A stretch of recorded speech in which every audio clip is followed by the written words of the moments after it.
Queridas amigas y amigos, en este programa, Julio Castillo, un político y académico venezolano muy importante, nos habla de los temas que son muy controversiales en este momento: elecciones, negociaciones, diálogo, unidad de los sectores democráticos. Vamos a ver lo que vale la pena.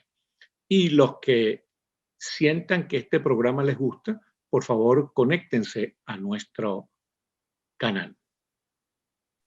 Queridas amigas y amigos, bienvenidos a Actualidad con Alexis Ortiz. Hoy vamos a conversar con un venezolano sumamente interesante, un carabobeño, Julio Castillo. Este caballero tiene una gran experiencia política, fue dirigente del MAS, después de Proyecto Venezuela.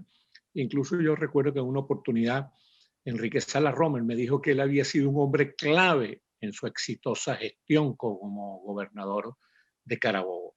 Ahora está en Voluntad Popular. Él ha sido una carrera política realmente rutilante, ha sido concejal, alcalde, diputado, es también profesor de la Universidad de Carabobo. Y una cuestión muy interesante que a él no le gusta que yo diga es que él es un intelectual. Es uno de esos políticos que lee y escribe, uno de esos políticos cultos que tanto nos hacen falta en estos tiempos. Bienvenido, mi querido Julio Castillo. Bueno, Alexis, muchísimas gracias por tu presentación y encantado de estar viéndote. Tenía tiempo sin saber de ti. Sí, señor. Está gratísima la conversación. Desde los tiempos en que éramos alcaldes en el mismo periodo y nos reuníamos, ¿te acuerdas? Así es. No diga fecha, ya nosotros no podemos darnos ese lujo de estar diciendo fecha. Además, con ese pelo que tenemos y esos bigotes blancos es muy difícil que podamos esconder el tiempo. Hermano querido, ahorita hay mucho. Acabo de leer un artículo tuyo que le pedí a Pedro que lo publicáramos en Bienvenidos Venezolanos sobre si vamos o no vamos a elecciones en este momento. Es un debate recurrente y lleno de controversias e incluso de turbulencia. Me gustó mucho tu artículo. Coméntanoslo, por favor. Bueno, Alexis, ahí el artículo trato de responder una pregunta, me la hago y me la respondo yo mismo, sobre si es cierto el axioma de que si votamos ganamos. Y yo respondo que sí, indudablemente sí, que si votamos ganamos. Creo que no hay ninguna duda en un país en donde Maduro, el oficialismo, pareciera que ya está llegando a su lecho de roca de un 10, 12% de acogida de su opción en la voluntad popular, es derrotable en cualquier proceso electoral, no tengo ninguna duda. El problema que tenemos los venezolanos es que hemos tenido tantos años de descreimiento en nuestro sistema electoral, en nuestros organismos electorales, en nuestro árbitro electoral, que movilizar a los venezolanos para hacer valer ese derecho tan importante en la democracia que es el voto y el derecho a elegir, porque el voto es una acción mecánica, pues, que es el que te lleva ese día a hacer la cola y depositar tu sufragio. Pero el derecho a elegir es el que está vinculado al voto, pero que en Venezuela hay una ruptura entre el voto y el derecho a elegir. La gente no siente que esté eligiendo porque no tiene confianza en el sistema electoral. Esa es la razón por la cual hago una segunda pregunta. Bueno, ¿y por qué la gente no vota entonces? ¿Por qué si, por ejemplo, el 6 de diciembre dirigentes políticos tan importantes como Eduardo Fernández, como Claudio Fermín, como Henry Falcón, como Felipe Mujica, como el alcalde Barreto, llamaron a la gente a votar y habiendo ese sentimiento en contra de Maduro, ese anémico respaldo popular que tiene, la gente no fue a votar? Esa es la pregunta que hay que hacerse. Y creo que la gente no va a votar por dos razones. La primera ya te la expliqué, el descreimiento en el sistema electoral. Y la segunda, también sumamente importante, que está vinculada a la idea que tiene la gente de la necesidad de actuar unido, es que la oposición no presente una opción unitaria para ninguna de las opciones, ni para votar ni para no votar. Entonces eso también le hace a la gente pensar que no hay la fuerza suficiente como para hacer no solamente llevar a la gente a votar, sino hacer respetar los resultados en el caso de que la gente vaya a votar, que no hay unidad de criterio. Nuestros mejores momentos, hablando de los momentos de la oposición democrática venezolana, han sido cuando se han presentado la gente, cuando la fuerza democrática se han presentado unidas y le han ofrecido esa plataforma unitaria a los venezolanos, que la han acogido. Y cuando han tenido una política correcta, una narrativa correcta, como prédica electoral. Entonces, no existiendo eso, es muy difícil que la gente vaya a votar. Entonces, ¿qué se desprende de esta afirmación? De esta afirmación lo único que se desprende es que esos dos hechos son un desafío para la oposición venezolana, para la fuerza democrática. Esto no quiere decir de ninguna manera que renunciemos al derecho al voto, porque un demócrata jamás puede renunciar al derecho al voto. Esto no quiere decir que seamos partidarios de esa frase de la oposición borbónica venezolana que dice que en dictadura no se vota, ¿no? Depende, se puede votar o no votar dependiendo de las circunstancias, ¿no? Entonces, sí creo que esos dos desafíos son los desafíos que tiene que encarar la oposición venezolana. ¿Cuáles serían las condiciones para votar, Julio? Bueno, fíjate, para no divagar en un tema tan concreto, una pregunta tan concreta que me dice, quiero recordar que hace unos meses, semanas antes de las elecciones del 6 de diciembre, las que convocó irritamente Maduro, la Asamblea Nacional aprobó un decálogo. Eran 10 condiciones a partir de las cuales las fuerzas democráticas representadas en la Asamblea Nacional podrían ir a votar si se cumplían. Luego, todos conocemos que hubo una incidencia muy importante. La Unión Europea hizo una gestión ante el régimen de Maduro y auscultó la posibilidad incluso de que se pospusiera la fecha electoral para buscar caminos de diálogo y de entendimiento y sobre todo para preparar una misión de observación electoral en Venezuela en caso de que hubiese ese acuerdo. Y expresamente la Unión Europea pidió que esas 10 condiciones se convirtieran en 5, ¿no? Que se pudieran concretar en 5. Y bueno, la Fuerza Democrática Venezolana, la Asamblea Nacional, no tuvo ningún problema y le entregó a la Unión Europea 5 condiciones que eran básicamente la reestructuración del poder electoral para que se constituyera de acuerdo con lo que establece la Constitución, la libertad de los presos políticos, el regreso de los exiliados, la habilitación de los inhabilitados, la devolución a los partidos políticos de sus símbolos, de sus tarjetas, del partido como tal, de la franquicia del partido inscrita en el CNE, y bueno, y el respeto a las normas de los estándares internacionales en cuanto a la observación y los mecanismos de verificación del proceso electoral. De manera que podría decirte, aunque yo no tengo la capacidad de comprometer la posición de la oposición venezolana, podría decirte que retomando esas 5 condiciones, ahí hay un buen legajo, hay una buena propuesta sobre la mesa para cualquier negociación, para cualquier discusión, y creo que a partir de allí es que debiera, digamos, avisorarse un posible acuerdo para ver si se pueden hacer unas elecciones justas, libres y verificables. Bueno, y ahora hay la posibilidad de una negociación. Pareciera ser que las cosas van a conducir a una negociación con la narcodictadura, porque incluso el secretario de Estado de los Estados Unidos esta semana dio unas declaraciones muy contundentes en el sentido de que ellos, además la Unión Europea hizo otro tanto, el Grupo de Lima, van a trabajar para que haya una salida democrática, pacífica, legal, constitucional en Venezuela. Bueno, y eso pasa por una difícil negociación con el castrochavismo. ¿Cómo podría hacerse eso, Julio?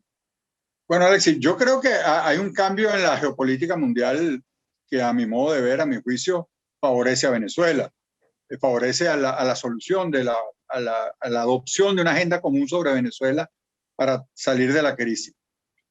Trump, el presidente Trump, que hizo esfuerzos innegables en favor de la causa democrática venezolana, había planteado una serie de barreras que había que superar para llegar a una negociación que hacían realmente difícil. Esto hay que decirlo de la manera más clara posible, sin que esto sea de ninguna manera desmeritar el esfuerzo que el presidente Trump hizo para ayudarnos a los venezolanos a recuperar la democracia. Pero bueno, elementos como el uso de las sanciones como un mecanismo de punición y no de negociación, el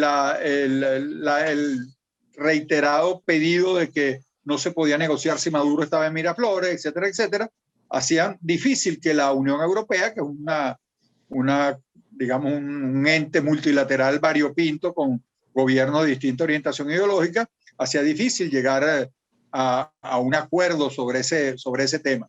Y yo creo que, vistas las declaraciones que tú has mencionado, las del secretario de Estado, la de José Juan González, encargado para el hemisferio, etcétera, etcétera, se ve que esto se ha movido, ellos han movido ficha y creo que han flexibilizado la posición de los Estados Unidos precisamente para poder lograr ese acuerdo. Hay dos cosas bien interesantes de reseñar.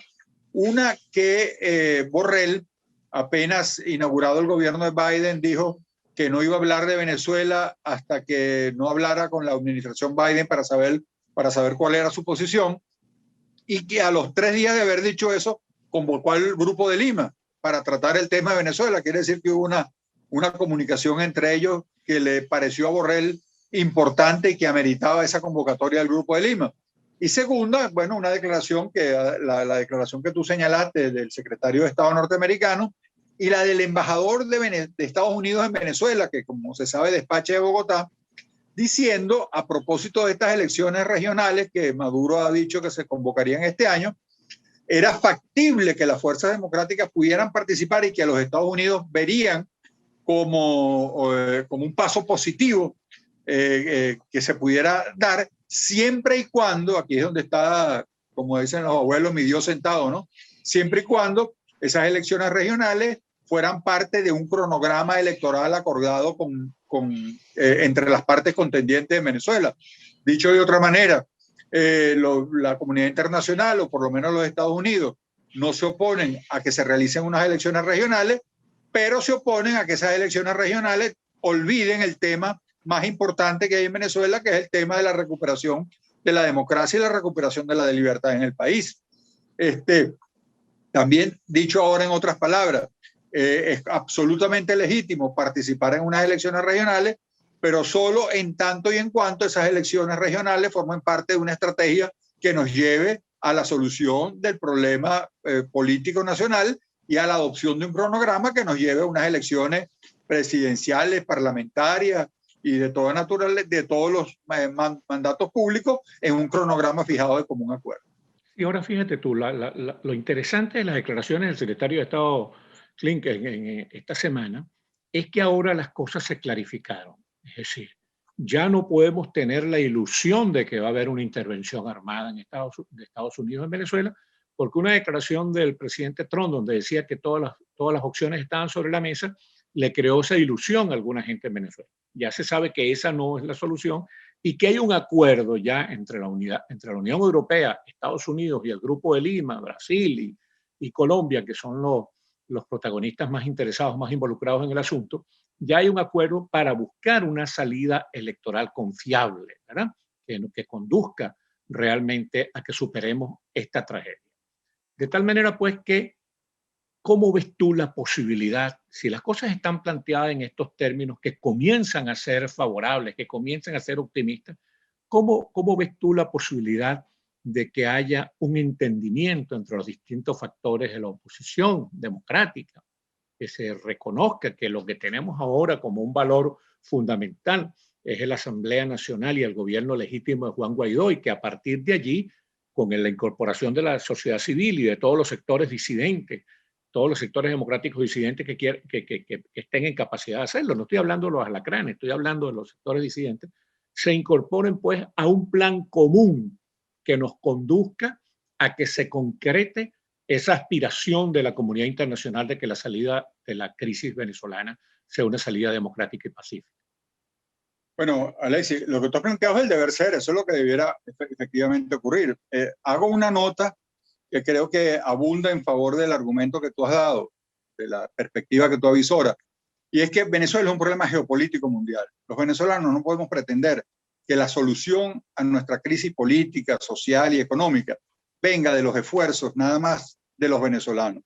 Porque Hugo Chávez convirtió a Venezuela en un problema geopolítico mundial con todas las amistades peligrosas que tuvo durante su mandato, es decir, con los efectos, el rebote que tuvo la onda expansiva de la corrupción en Venezuela, que se extendió como una metástasis por el mundo entero, que fue lo que hizo precisamente el presidente Obama emitir aquel decreto que creo que hoy justamente el presidente Biden lo prorroga, declarando a Venezuela como un país que era un peligro para la seguridad de los Estados Unidos. Entonces, planteadas así las cosas, tenemos que convencernos de que somos un problema geopolítico nacional y nuestra solución vendrá de la mano de la geopolítica mundial. A todos esos factores que tú sumas, yo metería, para ser absolutamente realista, también a Cuba y a Rusia. Claro. Cuba y Rusia, nosotros necesitamos una negociación. Y China incluso, China, ¿no? Y China incluso, sí. Los chinos son un poco, son chinos. Sí, son resbalosos. Un poco más se bañan en vaselina. Sí, y lo de ellos es la ruta de la seda y Chinatown y esas cosas. Pero bueno, claro que los chinos también tienen una diplomacia muy activa ahora. Pero la negociación, la naturaleza de la negociación debe ser distinta a la que hubo en Barbados y Oslo. La de Barbados y Oslo era un tercer país que de buena fe invitó a dos personas que tenían diferencias para ver si se arreglaban. Y ese formato no funciona porque la oposición no creía lo que le decía Maduro y Maduro no creía lo que le decía la oposición. Es decir, ahí no había ningún garante de que ningún acuerdo que se adoptara fuese respetado. En cambio, si participan todos estos países que tienen intereses en Venezuela y que las partes contendientes en Venezuela tienen vasos comunicantes con ellos para establecer algún tipo de marcas, de líneas rojas y de acuerdo, pues este formato tiene muchas más posibilidades de que funcione que el otro formato. Entonces, si esto es así, y yo coincido contigo de que ahora hay una perspectiva de que la comunidad internacional pueda ayudarnos ahora de una manera más decisiva y sin que sienta nadie que le está pagando peaje a otro, como ocurría en la anterior realidad geopolítica del mundo. Entonces, hay perspectiva. Y yo estoy absolutamente persuadido de que si hay acuerdos mínimos, si hay acuerdos mínimos con garantías mínimas, con garantías que deben ser aportadas por estos países, porque vamos a estar claros, lo que Maduro quiere no lo tenemos nosotros para dárselo. Lo que Maduro quiere solamente se lo pueden dar aquellas personas, aquellos países que son los que tienen sanciones sobre él, que tienen sanciones sobre Venezuela, que están en capacidad de limitar la circulación en el mundo entero de funcionarios vinculados al régimen, y él lo que quiere resolver es ese problema, y ese problema no lo podemos resolver nosotros. Entonces, los garantes de eso, ¿verdad?, tienen que ser países que tengan la capacidad de aflojar, ¿verdad?, aflojar tuercas y apretar tuercas dependiendo de cómo vaya la negociación. Sí, entonces, por eso que creo que también Cuba, Rusia y China habría que incluirlo. Bueno, nos atropelló el tiempo, mi hermano Julio Castillo. Bueno, lamento que no pudimos hablar de ese esperpento que tienen ustedes como gobernador en Carabobo, la Cava, pero ya el próximo mes te vamos a llamar para conversar sobre el estado de Carabobo. Muchísimas gracias a nuestro querido Julio Castillo. Un gran abrazo. Y gracias a ustedes, queridas amigas y amigos, por vernos y escucharnos.